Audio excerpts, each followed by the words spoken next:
aksyon, nanay na may goiter. Nagrani sa tabang ora mismo para matauhanin asistensya partner. Tulos man sa iyang natabangan or siyang natabangan sa tabang man kan action ko center asin kan ako Bicol Party List. Ang detalye kayan, bit-bit ni Aika Ferry.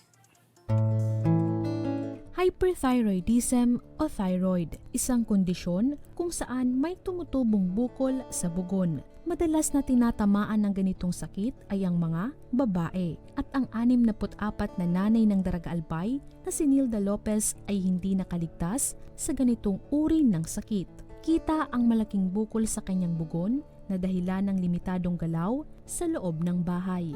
Dating mananahi si Nanay Nilda. Kwento niya, iba't ibang uri ng damit ang kanyang tinatahi.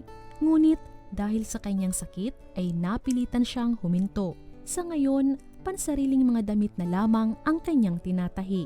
Hindi gaano pinupwersa ni Nanay Nilda ang pagtatahi dahil kung minsan daw ay sumasakit ang bukol tuwing napapagod siya.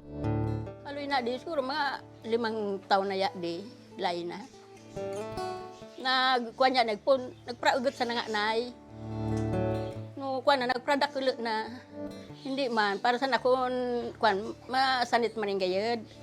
Kaya aking kapig praaplasan ko kin mga kuro herbal man sa nabaga. Siga dupag ko, pag nagasanit. Malaking kawalan din kay Nanay Nilda ang paghinto niya sa pananahi. Araw-araw kasi, umaabot din ng 300 ang kanyang kinikita. 10 ang anak ni Nanay Nilda at mayroon ng kanya-kanyang pamilya. Sinusuportahan din daw siya ngunit hindi pa rin sapat upang mabili lahat ng kanyang mga gamot. Kaya naman hiling niya sa Action Co Center ang asistensya medikal. Mapagal man talaga kung ayaw na matian. Hindi mo na nakuha sa mga gigibon mo. Mapagal man. Hindi na gigibo sa mga dapat mong gibon. Kaya gusto ko, mahalik man niya ding Twitter ko. Agad na natupad ang kahilingan ni Nanay Nilda. Bukod dito, inabot din namin ang food packs kay Nanay. Pasalamat ako sa Ako Bicol, dangan sa inyo, mga staff. Natabangan ninyo ako. Salamat sana sa inyo.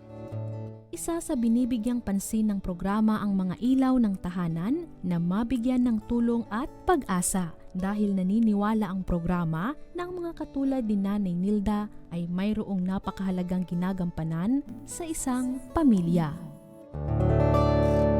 Ayan partner, Yan. an istorya kan birthday girl na si Aika Ferry. Ayan. Birthday ko niya ni Birthday ko niya ni Aika Ferry. Happy birthday, Miss Aika Ferry. Ano ang wish mo kay Aika Ferry, Si Aika partner? Ferry. Sana, ang wish ko kay Aika Ferry, sana dahil man lugod siya maubusan kay istorya. Ayan.